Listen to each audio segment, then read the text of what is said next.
లూకాసు వార్త 23వ అధ్యాయము 43వ వచనం చదువుకుందామండి. అందుకు ఆయన వానితో, నేడు నీవు నాతో కూడా పరదేశంలో ఉండు అని నిశ్చయముగా నీతో చెప్పుచున్నాను. అసలు ఇది ఎందుకు చెప్పారు యేసు ప్రభు? ఎవరికి చెప్పారు? ఏ సందర్భంలో చెప్పారు? కొంచెం మనము తెలుసుకుందాం అనమాట. కొన్ని తెలుసా ఎవరికన్నా? తెలియలేదు కదా. కొంతమందికి చాలామంది తెలియని వాళ్ళు ఉన్నారు, చదువుకోలేని ఉన్నారు కదండి. ఇక్కడ వారికి కొంచెం తెలియచేద్దాం అనమాట. ఆయన సిలువ వేయబడినప్పుడు రోమా ప్రభుత్వం ఉంది. అక్కడ రోమా ప్రభుత్వంలో ఉన్నప్పుడు ఒక ఇద్దరు దొంగలు ఉన్నారండి. వాళ్ళు ఎవరంటే బందిపోటు దొంగలు అనమాట. బందిపోటు దొంగలు అంటే ఎవరు? రోడ్డు మధ్యలో చీకటి వేళలో పనిచేయవారు. వారు రోడ్డు మధ్యలో కాపు కాసి ఎవరు వస్తున్నారో, భార్య భర్తలైనా చిన్నపిల్లలైనా ఎవరైనా చూడకుండా వారి దగ్గర ఏముంటే అది దోచుకుని వారిని చంపేయడము వారి వృత్తి అనమాట. బందిపోటు దొంగలంటే వాళ్ళే. అయితే వీరిద్దరు ఏంటి? అనీతిమంతులు. నీతిమంతులు కాదు, వీళ్ళు అన్యాయస్తులు. దేవుణ్ణి దూషించే వారిగా ఉన్నారు కూడా. దేవుని యొక్క అతిక్రమములను మీరేవారు, దేవుని యొక్క క్రమమును మీరి అతిక్రమములు చేయవారు. ఈ దొంగలిద్దరూ ఏం చేస్తున్నారు? దేవుణ్ణి దూషిస్తూ ఉన్నారు. ఇక్కడ దేవుని దూషిస్తున్నారు. దాని పై వచనంలో ఈ రోమా ప్రభుత్వ వారు ఏం చేస్తారంటే అక్కడ వాళ్ళకి కఠినమైన శిక్ష అనమాట. మనకు ఇప్పుడు పోలీస్ స్టేషన్లో మామూలుగా ఉరేసి వదిలేస్తారు. కానీ ఆ రోమా ప్రభుత్వంలో ఏం చేస్తారు తెలుసా? 3 మేకుల మధ్యలో వారి కాళ్ళు చేతులు విరిచేసి ఒక మాంసపు ముద్దగా మాత్రమే ఆ సిలువ పైన వేలాడదీస్తారనమాట. ఆ అనీతిమంతుల మధ్యలో నా యేసు ప్రభు, నీతిమంతుడైన నా యేసు ప్రభు మధ్యలో వేలాడదీయబడ్డాడనమాట. అయితే వీరు దోపిడీ దొంగలు కదా, వీరు ఎంత క్రూరంగా ఉన్నారో. ఇద్దరు మంచోళ్ళో ఇద్దరు చెడ్డోళ్ళో చెప్పండి ఎవరికైనా తెలుసా? ఇద్దరు చెడ్డవారే. ఎందుకంటే మనం చూసుకున్నట్లయితే మార్కు సువార్త 15వ అధ్యాయము 32వ వచనం చాలామంది ఏమంటారంటే ఒకడు మంచోడు ఒకడు చెడ్డోడు అనుకుంటారు. ఎందుకంటే దేవుడు ఒకరిని రక్షించారు కదా, ఒకరిని రక్షించలేదు కాబట్టి ఒకడు చెడ్డోడు ఒకడు మంచోడు అనుకుంటారు. కానీ మనం ఇక్కడ చూసినట్లయితే మార్కు సువార్త 15వ అధ్యాయము 32వ వచనంలో చూసినట్లయితే, ఇశ్రాయేలు రాజుకు క్రీస్తు సిలువ మీద నుండి దిగి రావచ్చును, అప్పుడు మనము చూచి నమ్ముదమని ఒకరిలో ఒకరు చెప్పుకొనిరి. ఎవరిల్లు? దొంగలిద్దరూ దేవుడు సిలువ మీద నుంచి దిగిరావచ్చు అని హేళన చేస్తూ మాట్లాడుతున్నారన్నమాట. 15వ అధ్యాయము 32వ వచనంలో, ఇశ్రాయేలు రాజుకు క్రీస్తు ఇప్పుడు సిలువ మీద నుండి దిగిరావచ్చు, అప్పుడు మనము చూచి నమ్మిదమని ఒకరితో ఒకరు చెప్పుకుంటున్నారు. ఆయన దిగొస్తే మనల్ని కూడా దించుతాడు. ఆయన సిలువని తీసివేయబడితే మనము కూడా ఆయనతో తీసివేయబడవచ్చు అని ఒకరితో ఒకరు చెప్పుకుంటున్నారనమాట, హేళన చేస్తున్నారు. ఇప్పుడు మనిషి కుమారుడు సిలువ మీద ఎందుకు ఉండాలి? అది తండ్రి చిత్తమై ఉన్నది. యెషయా ప్రవక్త ముందే ప్రవచనం చేస్తున్నారు. 3 మేకుల మధ్యలో మనిషి కుమారుడు వేలాడబడతాడని వారికి ఆల్రెడీ ప్రవచనం ఉంది. అప్పుడు ఇక్కడ అదే ప్రవచనాన్ని నెరవేరుస్తున్నారనమాట యేసుక్రీస్తు ప్రభు. మనం చూసాం కదా, మొదటి మాట క్షమాపణ. అలాగే మత్తయి సువార్త 27వ అధ్యాయము 38 నుంచి 44 వరకు చూద్దామండి. వాళ్ళు ఎంత క్రూరులు అన్నది మనం ఒకసారి చూసినట్లయితే మనకు తెలుస్తుంది అనమాట. మత్తయి సువార్త 27వ అధ్యాయము 38 నుంచి 44 వరకు చదువుకుందామండి. మరియు కుడివైపున ఒకడును ఎడమ వైపున ఒకడును ఇద్దరు బందిపోటు దొంగలు ఆయనతో కూడా సిలువ వేయబడిరి. ఆ మార్గమున వెళ్ళుచుండిన వారు తలలూచుచు దేవాలయమును పడగొట్టి, 3 దినములలో కట్టువాడా, నిన్ను నీవే రక్షించుకొనుము, నీవు దేవుని కుమారుడు అయితే సిలువ మీద నుండి దిగమని చెప్పుచు ఆయన దూషించిరి. 44వ వచనం చదివేద్దామండి.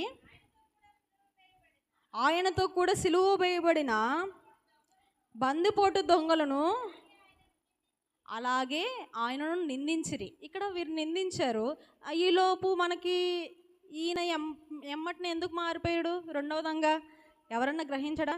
ఆయన ఎందుకు మారాడు అన్నది కూడా దేవుని చిత్తమై ఉన్నది. రక్షణ మనకి ఆయన ఒక సూచన కింద ఇవ్వాలని చెప్పి ఆ దొంగను కూడా మార్చుకున్నాడు. తక్షణ రక్షణయే ఆయనకి నిశ్చయముగా పరదేశుని ఇచ్చిందనమాట.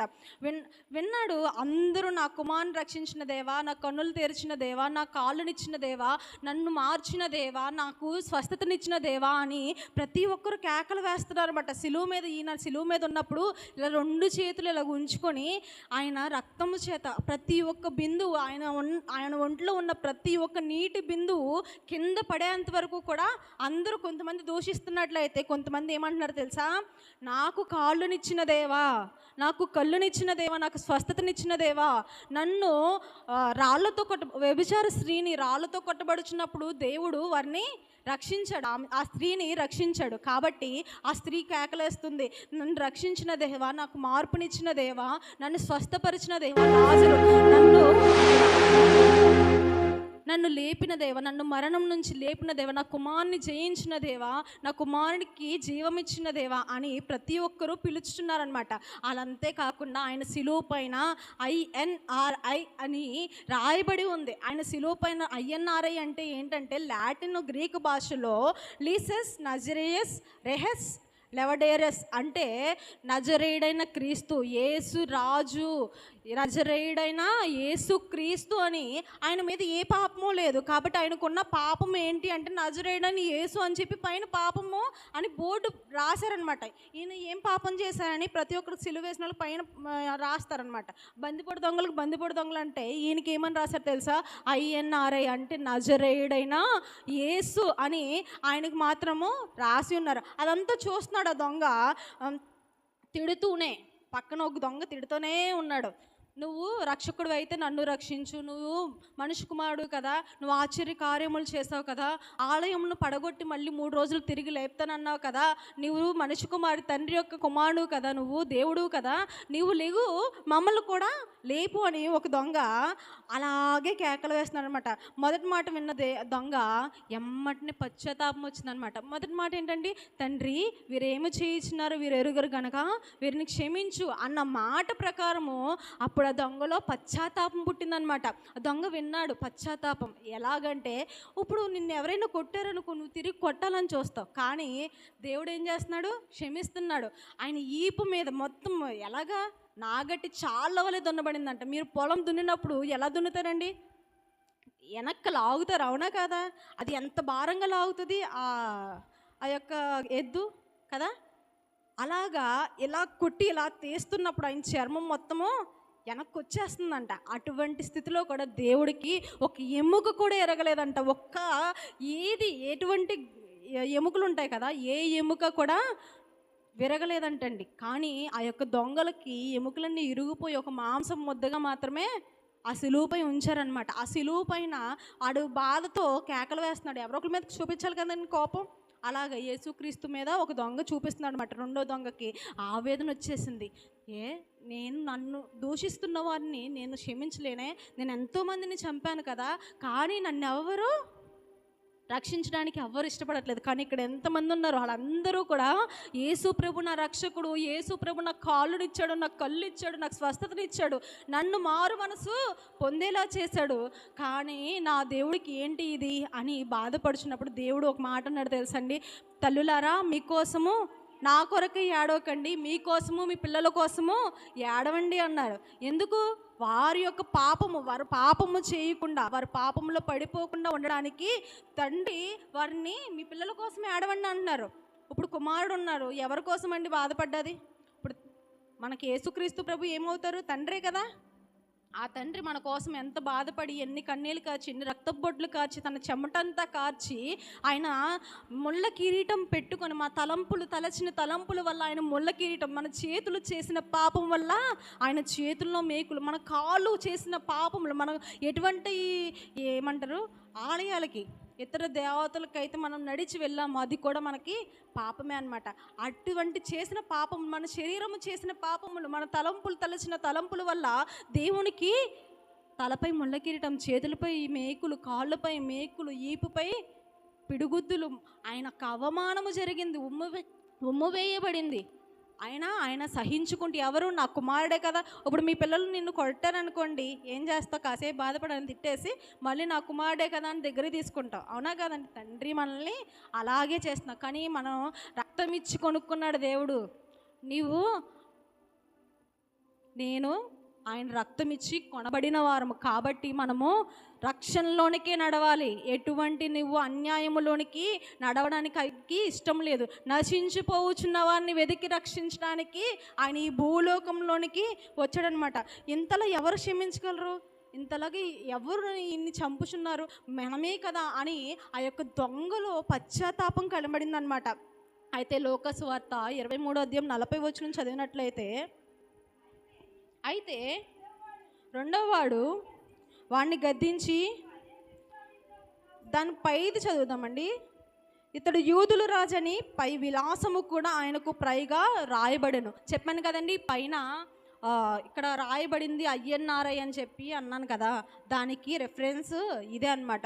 లోకాసు వార్త 23:38 ఇతడు యూదుల రాజని పై విలాసము కూడా ఆయనకు పైగా రాయబడెను. వేలాడబడిన ఆ నేరస్తులలో ఒకడు ఆయన దూషించుచు, నీవు క్రీస్తు కదా, నువ్వు రక్షించుకో, మమ్మీని కూడా రక్షించమని చెప్పాను. అయితే రెండో వాడిని గద్దించాను. చాలండి. మొదటివాడు ఏమంటున్నాడు? నువ్వు రక్షించుకో, మమ్మల్ని కూడా రక్షించు అంటున్నాడు. కానీ రెండో వాడు ఆయనకి పశ్చాత్తాపం కలిగింది. అక్కడ అందరినీ చూసి పశ్చాత్తాపం పొంది ఎమ్మటనే అంటున్నాడు, నువ్వు ఆ శిక్షావేదిలోనే కదా ఉన్నావు, నీకు ఆ బాధ ఏంటో తెలుసు కదా, కానీ నువ్వు ఎలాగనగలుగుతున్నావు? ఆయన నజరేయుడని యేసు. అయితే ఈయన చెప్తున్నాడు చూడండి, దాని కింద చదవండి. నీవు ఆ శిక్షావిధిలో ఉన్నావు గనక దేవునికి భయపడవా? నువ్వు ఆయన చాలండి. ఆ దొంగ ఉన్నాడు కదా, దొంగ అంటున్నాడు, నేను దేవునికి భయపడుతున్నానో లేదో నా అంతరంగానే తెలుస్తుంది, కానీ ఆ దొంగని అంటున్నాడు అనమాట, నువ్వు అదే శిక్షావిధిలో ఉన్నావు కదా, నువ్వు దేవునికి భయపడవా అని అంటున్నాడు అనమాట. అంటే అప్పటికి ఆ దొంగ, దేవుడు ఈయనే తండ్రి యొక్క కుమారుడు, మన కోసం మనల్ని రక్షించడానికి వచ్చిన యేసుక్రీస్తు ప్రభు మనిషి కుమారుడు ఈయన అని ఆ దొంగ తెలుసుకున్నాడు అనమాట. మనకైతే ఇది న్యాయమే, మనము చేసిన వాటికి తగిన ఫలము పొందుచున్నాము, కానీ ఈయన ఏ తప్పిదము చెయ్యలేదని చెప్పాను. అతనే ఆ యొక్క దొంగే సాక్ష్యం ఇస్తున్నాడండి ఆ యేసుక్రీస్తు ప్రభు కోసం. ఏం తెలుసు దొంగకి? తెలియదు. కానీ అక్కడ ఉన్నది ప్రతి ఒక్కరూ ఏడ్చి బాధ, ప్రతి ఒక్క మాటను ఆ యొక్క దొంగ హృదయమును తొలిచివేస్తుందన్నమాట. ఈయనే దేవుడు అని దేవుడు అప్పుడు ఆత్మని చూపించాడనమాట. ఆ యొక్క ఆత్మను రక్షించడానికి అక్కడ దేవుడు ఆ దొంగను కూడా ఒక పనిముట్టుగా వాడుకున్నాడు అనమాట. ఆయన రక్షణ ఇస్తున్నాడు. ఆయన చూచి యేసు, నీవు రాజ్యంలోనికి వచ్చినప్పుడు నన్ను జ్ఞాపకం చేసుకొనుము. ఆ యొక్క దొంగ పెద్ద ప్రార్థన ఏమీ చేయలేదు. పెద్దగా చేసేయాలి, గొప్పగా చేసేయాలి అని నువ్వు అనుకోవసరం లేదు. ఏదైనా చిన్న ప్రార్థన అయినా కూడా దేవునికి వినసొంపుగా ఉండాలన్నమాట. దేవా, నీ రాజ్యంలోనికి వచ్చినప్పుడు నన్ను జ్ఞాపకం చేసుకో అంటే, దేవుడు ఒక రాజ్యం స్థాపించబోతున్నాడు. ఆ రాజ్యంలోనికి వస్తాడు, మనకు మధ్య ఆకాశంకి వచ్చి మనందరినీ ఆ రాజ్యంలో ఉంచడానికి తీసుకెళ్తున్నాడని ఆ దొంగ చెవు దాకా వచ్చిందంటే ఆ యొక్క సువార్త ఎంత ప్రకటింపబడిందండి. 3.5 సంవత్సరాలు ఆయన చేశాడు సేవ. 33.5 సంవత్సరాలు ఆయన జీవించినట్లయితే 3.5 సంవత్సరాలు మాత్రమే ఆయన సేవ చేశాడు. కానీ అయినప్పటికీ అక్కడ ఎంతోమందిని రక్షించుకున్నాడు. 3.5 సంవత్సరాల్లో ఇంతమందిని పొందుకున్నారంటే ఎంత గొప్ప సేవ చేయబట్టి కదండి. మనము రక్షణ కొరకై పాకులాడుతున్నామా? మనము బ్రతికి ఉండి మన దేవుని పనికి సహకారులుగా ఉన్నామా? లేదంటే సువార్త పని చేస్తున్నామా? సువార్త పని సహకరిస్తున్నామా? అసలు మన సేవకుడికి మనము సహకరిస్తున్నామండి? ఈరోజు సాయంత్రం సువార్త కూడుకుందంటే ఎవరన్నా వచ్చేవారు ఉన్నారు? ఎంతమంది వస్తున్నారు? చేతుల పైకి ఎత్తండి ఒకసారి. నేను వస్తున్నాను అంటే దీంట్లో సగం మంది రావట్లేదు, అవునా కాదండి? కదా? ఎందుకు? మనం సువార్త పనికి పాకులాడాలన్నమాట. దేవుడు అదే చేస్తారు. 3.5 సంవత్సరాలు అనేక మందిని పొందుకున్నారనమాట. కానీ దేవుడు చనిపోయే స్థితిలో కూడా ఒక ఆత్మను రక్షించడానికైనా పాకులాడనమాట. ఆయన యొక్క బాధలు ఆవేదనలో పలికిన 7 మాటలు కూడా ఒక్కొక్కటి ఎంతో నిశ్శబ్దంగా పలుకుతున్నారు. వాళ్ళకి దూరం ఎంతో లేదండి, కొంచెం దూరమే. ఆయన ఆ యొక్క దొంగలు మాట్లాడే మాటని ఈయన గ్రహించి ఈయన ఎమ్మటనే కూడా ఏమన్నాడు తెలుసా, నేడు నీవు నాతో కూడా పరదేశులో ఉండు అని ఆయన నిశ్చయముగా చెప్పుచున్నాను అన్నాడు. నేడు నీవు నాతో కూడా పరదేశులు అంటే ఏంటంటే తక్షణమే ఆయన రక్షణ ఇచ్చినాడు. పోనీ నువ్వు ఇలా చేసావు కదా, నువ్వు బందిపోడు దొంగ ఎంతమందిని చంపావు కదా, ఇప్పుడు వచ్చి నన్ను అడుగుతున్నావు ఏంటి అని దేవుడు అనలేదు. ఏమన్నాడు, నేడు నువ్వు నాతో కూడా పరదేశులో ఉండు అని దేవుడు వాగ్దానం చేస్తున్నాడు, నిశ్చయముగా చెప్తున్నాడు. అంటే ఎవ్వరూ కూడా పరలోకానికి ఇద్దరు ఒకేసారి కొనుపోబడుట ఎక్కడా లేదండి. దేవుడు తన ఆ యొక్క దొంగతో కూడా పరదేశికి ఈరోజే నువ్వు నాతో కూడా పరదేశంలో ఉంటావని దేవుడు వాగ్దానం చేస్తున్నాడు అనమాట. తక్షణ రక్షణ పొందుకున్న వాళ్ళు ఎవరైనా ఉన్నారండి? పోనీ తక్షణమే అని మనం బైబిల్లో చూసినట్లయితే జక్కయ్య విషయం తెలుసు కదండి అందరికీ. పొట్టువాడైన జక్కయ్య ఒక సుంకపు గుత్తదారుడు అనమాట. లోకాసు వార్త 19వ అధ్యాయం 9వ వచనం చూసినట్లయితే,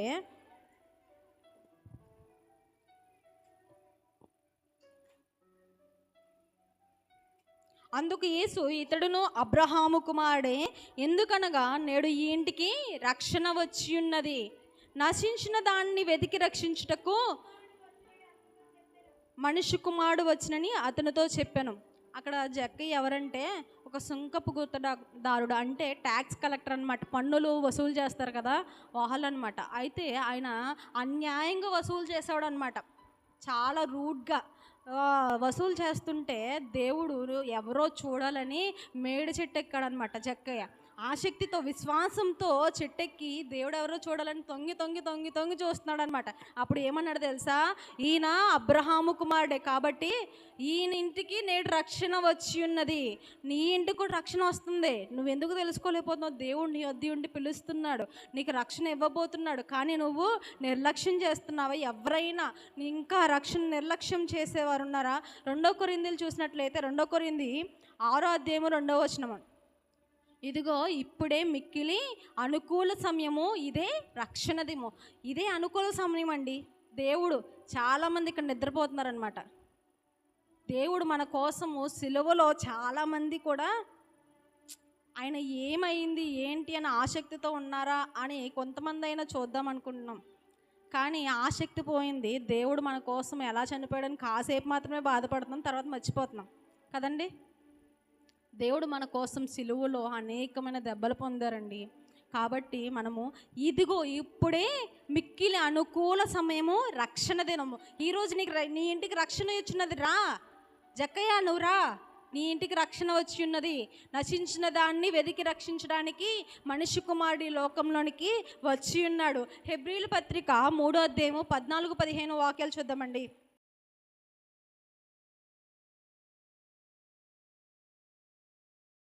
నేడు మీరు ఆయన శబ్దము వినిన ఎడల కోపము పుట్టించినప్పటి వలె మీ హృదయమును కఠినపరుచుకొనకుడి. ఆయనకు కోపం వచ్చింది. ఎందుకు వచ్చింది? నేను వీళ్ళ కోసం ఇంతలా చనిపోతుంటే వీళ్ళు నా యొక్క మాటలు వినకుండా వీరు అనేకమైన దూషణలు చేస్తున్నారు, వీళ్ళు నాకు లోబడట్లేదని చాలామంది చాలా విధాలుగా చేస్తున్నారని చాలా బాధపడుతున్నారు అన్నమాట. యేసయ్య ఆయనకు కోపం పుట్టిస్తున్నారు. కానీ ఆయన మీ హృదయముల్లోకి వచ్చినప్పుడు మీరు వెంటనే కోప్పడకుండా ఇక్కడ ఏమంటున్నారంటే, మీరు ఎవడును కఠినపరచబడుకున్నట్లు నేడు అనబడు సమయం ఉండగానే ప్రతిదినము ఒకరినొకడు బుద్ధి చెప్పుకొనిడి. అనగా మొదటి నుండి మనకున్న దృఢ విశ్వాసము అంతం మట్టుకు గట్టిగా చేపట్టిన ఎడల క్రీస్తులో పాలువారై యుందుము. ఇప్పుడు మీకున్న విశ్వాసమే, మీకున్న రక్షణే, చివరి వరకు నువ్వు చనిపోయేంత వరకు కూడా ఆ రక్షణ కలిగి ఉండాలని దేవుడు ఆశిస్తున్నాడు అనమాట. ఏమంటున్నాడు? మీరు కఠినపరచుకొనుకోండి, మీ హృదయాలను కఠినం చేసుకోకండి. ఎందుకు? కొన్ని ఈరోజు ఆ పాపం చేస్తాను కదా, దేవా నన్ను క్షమించు అని ఈరోజు వదిలేస్తున్నావు, మళ్ళీ రేపు పొద్దున ఏం చేస్తున్నావు? మళ్ళీ అదే పాపానికి వెళ్తున్నావు. దేవుడు అదే అంటున్నాడు, నువ్వు మళ్ళీ కఠినం చేసుకోకు, మళ్ళీ అక్కడికే వెళ్ళకు, నువ్వు దానికోసమే పాకులాడకు. నీకు ఈరోజు రక్షణ వచ్చింది, నువ్వు జీవితాంతం నువ్వు చనిపోయేంత వరకు కూడా ఆ రక్షణలోనే నిలబడి ఉండు అని దేవుడు చెప్తున్నాడు అనమాట. మీరు హృదయాలను కఠినపరుచుకొని కూడా మీకు ఈరోజు రక్షణ వచ్చింది కాబట్టి ఈ రోజు నుంచి మీరు ఒకరికొకరు బుద్ధి చెప్పుకొనొచ్చు, ఒకరికొకరు మీరు మార్గదర్శనం చేసుకోవచ్చు, ఒకరికొకరు సువార్త ప్రకటించుకొనొచ్చు. మీరు ఒక్కరే ఉన్నారు, ఇంకొకరిని రక్షించడానికి ఎందుకు పాకులాడపడలేకపోతున్నారు? ఒక్కరే ఒక 4-5 సంవత్సరాల నుంచి ఒక్కలే వస్తున్నారు, సంఘం పెరుగుతుందా? అనేక ఆత్మలు నువ్వు రక్షిస్తున్నావా? నీకు ఆ విలువ ఉందా? నీకు ఆ యొక్క బాధ్యత ఉందా? ప్రతి ఒక్కరికి అదే బాధ్యత ఉంది. నీ సేవకులకి ఒక్కరికే కాదు, ప్రతి ఒక్కరికి అదే బాధ్యత ఉంది. కానీ మనము తెలుసుకోలేకపోతున్నాం అనమాట. ఈరోజు రక్షణ వచ్చింది, కానీ మనము దాన్ని నిర్లక్ష్యం చేస్తున్నాం. అపోస్తుల కార్యములు 16:31 పౌలు శీలలు ప్రార్థించారనమాట. ప్రార్థించగా చెరసాల బద్దలైంది. చెరసాల బదులైనప్పుడు చెరసాల నాయకుడు కంగారు పడిపోవచ్చు, వెళ్ళి బాబాయ్ వాళ్ళు ఎక్కడ ఉన్నారు ఏంటో అని చంపేసుకుందామని కత్తి తీసుకున్నాడు. చంపేసుకుందాం అనుకున్నప్పుడు పౌలు శీలలు వచ్చి, అయ్యా నువ్వేమి చేయొద్దు, మేము నీ కోసం ప్రార్థన చేస్తున్నామని చెప్పినప్పుడు ఆయన ఏం చేశాడు తెలుసా? ఎమ్మటనే తనను తన ఇంటి వారును అప్పుడే అక్కడికక్కడే రక్షణ బాప్తిస్మము పొందారనమాట. చూద్దామా? అపోస్తుల కార్యం 16:31 అందుకు వారు, గట్టిగా చదవండి. ప్రభు అయిన యేసునందు విశ్వాసముంచుము, అప్పుడు నీవును నీ ఇంటి వారు రక్షణ పొందుదరని చెప్పి అతనికి అతని ఇంటున్న వారందరికీ దేవుని వాక్యము బోధించి, రాత్రి ఆ గడియలోనే అతడు వారి ఇంటి వారిని అందరినీ తీసుకొచ్చి వారి గాయములు కడిగానంట. వెంటనే అతని ఇంటి వారందరూ బాప్తిస్మం పొందారు. అప్పుడే అక్కడే తక్షణమే బాప్తిస్మం పొందారు. నీకు ఇప్పుడు మారు మనసు వచ్చింది, నీకు రక్షణ వచ్చింది, ఎమ్మట నువ్వు బాప్తిస్మం ఎందుకు పొందలేకపోతున్నావు? నాకు ఇంకొక రోజు, ఇంకొక సంవత్సరం ఇల్లు కట్టాలి, నా భార్య పిల్లలకి, నా బిడ్డలకి ఇంకా పెళ్లి చేయాలని నువ్వు వెనక్కేస్తున్నావా? దేవుడు నీ రక్షణ, ఒకవేళ ఆయన రాకడ దొంగ వలె వస్తుందని ఉంది. ఒకవేళ దేవుడు ఇప్పుడు వచ్చేసాడు అనుకో, యేసయ్యా ఇంకొక సంవత్సరం ఆగవా, నాకు ఇది అయిపోయాక నేను వచ్చి రక్షణ తీసుకుంటాను యేసయ్యా, నీ రాజ్యంలో ప్రవేశిస్తాను యేసయ్యా అంటే ఊరుకుంటారా? ఆయన ఇప్పటికీ మనకి చాలా అవకాశాలు ఇచ్చారు, అవునా కాదండి? అవునా? నోవహు కాలంలో అనేక మందికి ప్రకటించారు సువార్తను. ప్రకటించి మీరు నశించిపోబోతున్నారు, 40 రోజులు ప్రచండ వర్షం వస్తుంది, మీరు రండి అని అంటే ఎవ్వరూ వినలేదు. నోవాహు కుటుంబం మాత్రమే విన్నారు. లోతు సొదొమ గొమొర్రా మొత్తం నాశనం అయిపోతుంది అన్నప్పుడు లోతు భార్య ఉప్పు స్తంభంగా మారిపోయింది. దానికోసము వెనక్కి తిరిగి చూసుకుంటుంది, నా యొక్క ఆస్తి అంతా ఏమైపోతుంది, నా ఇల్లంతా ఏమైపోతుందని వెనక్కి తిరిగి చూసుకుంటుంది. నీ ఇంటి గురించి ఎప్పుడు నువ్వు ఆశపడకు. ఇక్కడ ఏదైతే దెబ్బలు పొందుతావో, ఇక్కడ ఏదైతే నువ్వు కోల్పోతావో, ఇక్కడ ఏదైతే నువ్వు అన్యాయంగా తీర్చబడతావో, దేవుడు పైలోకంలో నీకు ఆ యొక్క రాజ్యంలో నీకు బంగారపు వీధుల్లో తిరిగే అవకాశం ఇస్తాడు, తెలుసండి? తర్వాత రక్షణ. ఈ రక్షణ ఎఫెసీయుల పత్రిక 2:8-9 ఇప్పుడు మనం తక్షణమే రక్షణ తీసుకోవాలని చెప్పాం కదా. ఇప్పుడు రక్షణ అంటే ఏంటి? ప్రతి ఒక్కరు అసలు రక్షణ ఎలా వస్తుందో మనకి అని మనం చూసుకున్నట్లయితే ఎఫెసీ పత్రిక 2:8-9 విశ్వాసం ద్వారా కృపచేతనే రక్షింపబడి ఉన్నారు, ఇది మీ వలన కలిగినది కాదు, దేవుని వరమే. చాలండి, రక్షణ పొందడానికి కూడా దేవుని వరము కావాలి. దేవుని కృప వల్ల మీరు ఈరోజు ఇక్కడ నిలబడ్డారంటే దేవుని కృప వల్లే మీరు ఇక్కడ నిలబడ్డారు. ఆయన యొక్క వరమే, దేవుడు ఇచ్చిన మనకు వరం. ఈరోజు మనం చూడగలుగుతున్నాము అంటే దేవుడు మనకి ఇచ్చిన వరాన్నే మనము చూడగలుగుతున్నాం. కాబట్టి దేవుణ్ణి మనం నిర్లక్ష్యం చేయకూడదండి. అలాగే అపోస్తుల కార్యములు 4:12 చూసినట్లయితే, యేసు నామము తప్ప వేరే నామము ఏదియో ఈ లోకంలో లేదనమాట. మన రాజ్యంలో ప్రవేశించడానికి ఏ నామము మనకి పనిచేయదనమాట, దేవుని యొక్క నామం మాత్రమే. అలాగే యోహాను సువార్త 14:6 నేనే మార్గము, నేనే సత్యము, నేనే జీవము, నా ద్వారా తప్ప ఎవడునూ తండ్రి యొద్దకి ప్రవేశింపలేడు. యోహాను సువార్త 3:16 చూసినట్లయితే, దేవుడు లోకమును ఎంతో ప్రేమించెను, కాగా తన అద్వితీయ కుమారుడిగా పుట్టిన వాని యందు ఆయన విశ్వాసం ఉంచి, ఆయన తీర్పు తీర్చడానికి రాలేదు కానీ రక్షణ ఇవ్వడానికే వచ్చాడు. నీ పాపముల కోసం నువ్వు ఇది చేసావు అది చేసావు నీకు తీర్పు తీర్చడానికి రాలేదు దేవుడు. నువ్వు ఈరోజు రక్షణ పొందాలి. నీ పాపాలు నువ్వు వదిలే, పాతవి గతించును, సమస్తము నూతనమైంది. మనం ఇంకనూ పాపమై ఉండగా ఆయన చనిపోయాడనమాట. అలాగే ఎవడైనా క్రీస్తునందున్న ఎల్లా వాడు నూతన సృష్టి, పాతవి గతించెను, సమస్తము నూతనమైనవి. కాబట్టి నీ పాత పాపంలో ఏమి జ్ఞాపకం చేసుకోకు. దేవుడు నీకు ఈరోజు రక్షణ ఇచ్చాడా, ఈ రోజుతో నీకు నూతన జీవం వచ్చిందనమాట. పాతవంతా నువ్వు వదిలే, పాతవేవి నీకు అవసరం లేదు. అలాగే నేను అతని కాలమందు భయపడుచు, ఫిలిప్పీలకు రాసిన పత్రిక 2:12 చూసినట్లయితే, 2వ అధ్యాయము 12వ వచనము. ఫిలిప్పీలకు రాసిన పత్రిక 2వ అధ్యాయము 12వ వచనం అండి. కాగా నా ప్రియులారా, మీరు ఎల్లప్పుడూ విధేయులై ఉన్న ప్రకారము నా ఎదుటనున్నప్పుడు మాత్రమే కాక మరి ఎక్కువగా నేను మీతో లేని ఈ కాలమందును భయముతోనూ వణుకుతోనూ మీ సొంత రక్షణను కొనసాగించుకొనడి. ఏమంటున్నారు? నేను ఉన్న ఈ కాలంలోనే కాదు, ఈ రోజు మాత్రమే కాదు, నీ రక్షణ ఉంది. నీ రక్షణ ఎప్పుడు దేవుని యందు భయం ఉంచుకొని, ఆయన లేని కాలంలో కూడా మనకు పరిశుద్ధాత్మ దేవుడిని అనుగ్రహించి వెళ్ళాడు దేవుడు. ఆయన లేని కాలంలో కూడా మనము ఎలాగుండాలంట?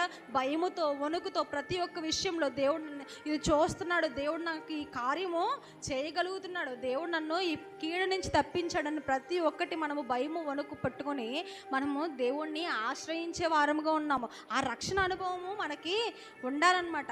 దేవుడు ఆ రక్షణని మనకి అనుగ్రహించాడు కాబట్టి మనకి నిశ్చయముగా కూడా ఇవ్వబోతున్నాడు అనమాట.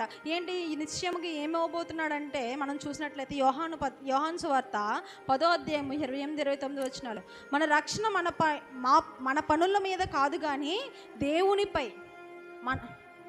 అందుకు వారు, నీవే వాని శిష్యులకు, మేము మోషే శిష్యులము, దేవుడు మోషేతో మాట్లాడుతున్న ఎడుగుదుమా కానీ నువ్వెక్కడి నుంచి వచ్చావో ఎరుగుమని వారిని దూషించిరి. అందుకు ఆ మనుషుడు, కాదండి. యోహాను సువార్త 10వ అధ్యాయము 28-29 నేను వాటికి నిత్య జీవమునిచ్చుచున్నాను గనుక అవి ఎన్నటికీ నశింపవు, ఎవడును వాటిని నా చేతిలో నుండి అపహరింపడు. నీవు ఈరోజు రక్షణ పొందావు కాబట్టి దేవుని చేతిలో ఉన్నావు. దేవుని చేతిలో నుంచి ఎవ్వరూ కూడా నిన్ను అపహరింపలేరు. కాబట్టి నువ్వు దేవుని చేతిలో ఉన్నావని నిజముగా భయభక్తులు కలిగి వణుకుతో భయముతో ఆయన్ని సేవించేవారుగా ఉండాలి. దేవుడు అలాగే చెప్తున్నాడు. 1 యోహానులో 5వ అధ్యాయం 11-13 రక్షణ ఉందో లేదో అని అనుకోవద్దు, అనుమానం వద్దు మీకు. మనకి అనుమానమే అసలు ఉండకూడదంట. మనము రక్షింపబడ్డాము, నిత్యము మనము పరదేశులో లేక పరలోకంలో ఆయన ఒక రాకల్లో మనం వచ్చారంటే కనుక మనం స్ట్రైట్గా పరలోకానికి వెళ్తాం. లేదు, మనం మొదలు చనిపోయాం, నీతిమంతులుగా ఎంచబడ్డాం, మనం రక్షణ పొందుకున్నాం, మనం కార్యాలన్నీ నీతిగా ఉన్నాయనుకోండి, దేవుడు పరదేశంలో మనల్ని ఉంచుతారనమాట. ఆ పరదేశంలో నీకు ఆకలి ఏమంటారు, ఎటువంటి ఏడుపు బాధ పళ్ళు కొరుకుట ఏమీ ఉండదు. అక్కడ దేవుడు నిత్య సుఖమునిచ్చుచున్నాడు. జీవవృక్ష ఫలమును నిన్ను భుజింపని ఇస్తానని చెప్తున్నాడు. మనకి ఏదైనా తోటలో ఆదామావలు పోగొట్టుకున్న జీవవృక్ష ఫలములను దేవుడు మనకి ఇవ్వబోతున్నాడు అక్కడ. కానీ మనం ఏం చేస్తున్నాం? మనం నిర్లక్ష్యం చేస్తున్నాం అనమాట. అయితే ఎఫెసీయుల పత్రిక 1వ అధ్యాయము 13-14 అయితే,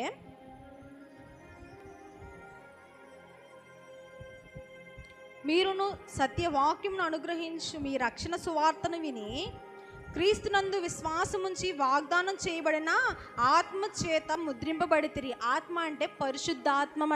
పరిశుద్ధాత్మ చేత మనము ఎప్పుడైతే రక్షణ తీసుకుంటామో, దేవుడు రక్షణ తీసుకున్నారు, ఎమ్మటిన పరిశుద్ధాత్మ పౌరం వల్లే ఆయన మీదకి దిగి వచ్చింది.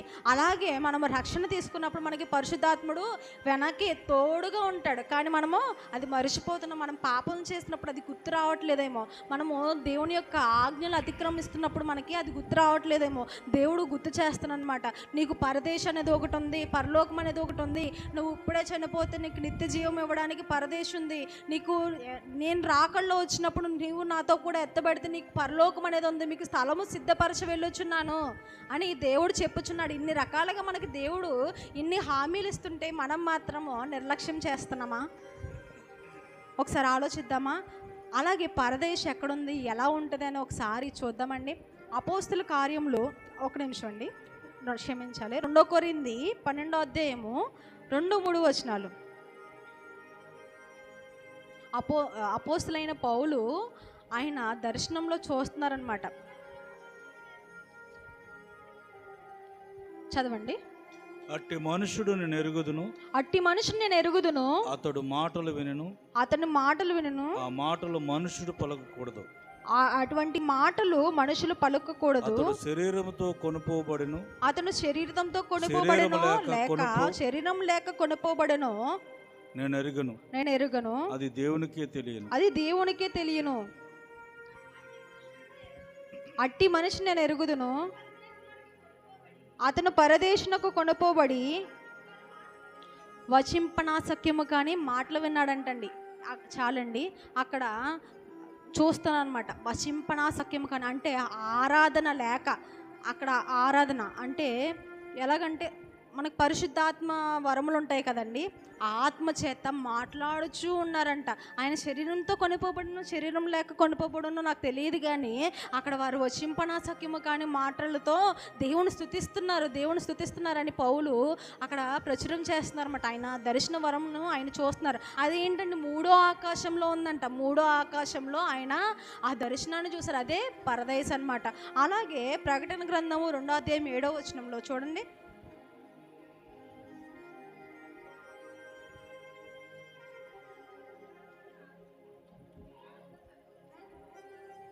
చెవిగలవాడు ఆత్మ సంగముతో చెప్పిన మాటలు వినుగాక. జయించు వానికి దేవుని పరదేశులో ఉన్న జీవ ఫలవృక్షములను భుజింపనెత్తును. చూసారండి, పరదేశులో జీవవృక్ష ఫలములను భుజింప చేస్తారంట. అక్కడ ఆదాము అవ్వలో మంచి చెట్లను తెలివినిచ్చు చెట్టు ఫలము తిన్నారు. ఎమ్మటిని అక్కడ పక్కనే ఉన్న జీవవృక్ష ఫలములు తింటారు, చనిపోకపోదురు కనుక. ఎందుకంటే ఆ లోకంలోనికి పోదురు. కానీ అక్కడ ఏం చేస్తారంటే వారికి ఆ తెలివితేటలు లేవు. దేవుడు ఏం చేస్తున్నారంటే ఇక్కడ విశ్వాసం ఉండి నువ్వు రక్షణ పొంది ఇక్కడ నిశ్చయముగా నీకు పరలోకంలో స్థానం ఉంది. ఆ పరదేశంలో నువ్వు ఆ వృక్ష ఫలమును నువ్వు భుజింపే ఆయన అటువంటి వరమును నీకు ఇస్తాను అని చెప్పి దేవుడు చెప్తున్నాడు అనమాట.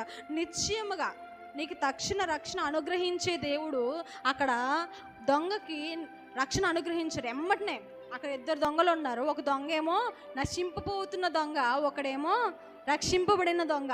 మనం ఎవరిలా ఉన్నామో ఒకసారి మనము పరీక్షించుకుందామా? అసలు మనం ఎలా ఉన్నాము? మనం రక్షించబడే స్థితిలో ఉన్నామా? మనం రక్షింపబడని వారి స్థితిలో ఉన్నామా? మనం ఇప్పటికీ 2026 సంవత్సరాల క్రితం దేవుడు మన కోసం జన్మించారు కదా. ఆయన ఎలా జన్మించారు? ఒక పశువుల పాకలో రోడ్డు మీద జన్మించారు. ఆయన పశువుల తొట్టులో పెట్టారు. అటువంటి స్థితి ఎందుకు రావాలండి? దేవుడు పరమాత్ముడు కదా. ఆ చిన్న పొట్టులో ఎలా పట్టారండి? ఎంతో గొప్పవాడు, కానీ నీ కోసం నలగొట్టబడడానికి ఈ భూమి మీదకి వచ్చాడు. కానీ నువ్వు ఈరోజు నిద్రిస్తున్నావా? దేవుడు నీకు వాగ్దానం చేస్తున్నాడు కదా, నీకు రక్షణ సిద్ధంగా ఉందని వాగ్దానం చేస్తున్నాడు కదా, కానీ నువ్వు వెళ్ళలేకపోతున్నారా? దేవుడు రక్షణ ఇవ్వడానికి సిద్ధంగా ఉన్నాడు. సేవకులు నీ కోసం బాప్తిస్మం ఇవ్వడానికి సిద్ధంగా ఉన్నారు. మారు మనసు పొంది పాప క్షమాపణ నిమిత్తము బాప్తిస్మం పొందినని అపోస్తలుడైన పౌలు గారు చెప్తున్నారు. మీలో ఎవరైనా కూడా రక్షణకు సిద్ధంగా ఉంటే నీ సేవకుని అడిగిన తక్షణమే ఆయన రక్షణ ఇవ్వడానికి సిద్ధంగా ఉన్నారు. నువ్వు సువార్త చెప్పడానికి పాకులాడాలన్నమాట. దేవుడు నాకు ఏది చేశాడు, నాకు ఏమీ చేయలేదు కదా అంటే, దేవుడు ఇక్కడ నీకు నలగొట్టబడుతుంది పరలోకంలో నిన్ను ఆశ్చర్యకరంగా హెచ్చించడానికే కదండి. దేవుడు మనల్ని పరలోకంలో హెచ్చించాలని కోరుకుంటున్నాడు. కానీ మనం ఇక్కడ ఏం చేస్తున్నాం? మనం హెచ్చించుకుంటున్నాం. ఈరోజు నేను గొప్పగా కనిపించాలని అక్కడ మనము ఆరాటపడుతున్నాం అనమాట. కానీ దేవుడు అలా కాదు. ఇక్కడ నిన్ను ఎంత నలగొట్టబడుతున్నావు, నిన్ను ఎంత వేదనతో ఉంటున్నావో, దేవుడి పట్ల నువ్వెంత శ్రమిస్తున్నావో, నువ్వెంత సువార్త ప్రకటిస్తున్నావో, ఎంతమంది ఆత్మలు రక్షిస్తున్నావో, అక్కడ నీకు ఒక్కొక్క మెట్టు నీకు అధికముగా పరలోకంలో ఉంచబడుతుంది అనమాట. దేవుడు అట్టి రీతిగా మనకి ప్రతి ఒక్కరికి కూడా అట్టి రక్షణ, తక్షణ రక్షణ నిశ్చయముగా పరదేశునకు తీసుకెళ్తుంది అన్న విషయం ఈ దొంగ ద్వారా మనము తెలుసుకున్నాం అనమాట. దేవుడు ఆ యొక్క దొంగకి ఎమ్మటిని రక్షణ ఇచ్చేసారు. తక్షణమే రక్షణ ఇచ్చేసి వారిని నీతో ఈరోజే నిన్ను పరదేశంలో ఉంచుతానని దేవుడు సెలవిచ్చారు కదా. అట్టి రీతిగా మనం ఎవరైనా దేవుడు ఉన్నట్టు సిలువలో మనం ఇలాగ 5 నిమిషాలు ఉండగలమండి? ఎవరైనా ఒకసారి నుంచున్నట్లయితే ప్రార్థన చేసుకుందాం. నుంచోండి. ఇలా 2 చేతులు చాపాలి, 2 కాళ్ళు దగ్గరకు పెట్టాలి. 5 నిమిషాలు.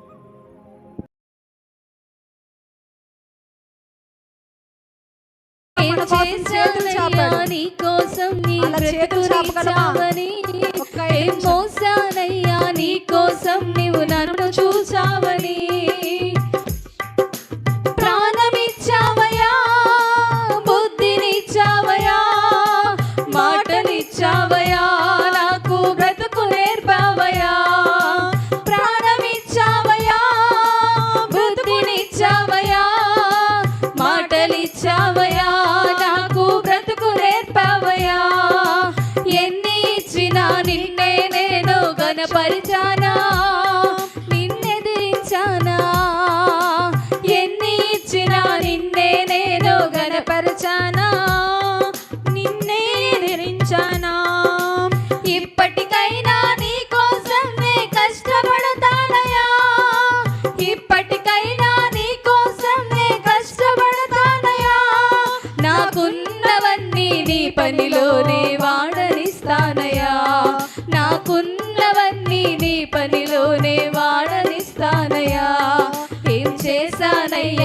కోసం నీ బ్రతుకునిచ్చావని, ఏం మోసానయ్యా నీ కోసం నీవు నన్ను చూచావని, ఏం చేశానయ్యా నీ కోసం నీ బ్రతుకునిచ్చావని, ఏం మోసానయ్యా నీ కోసం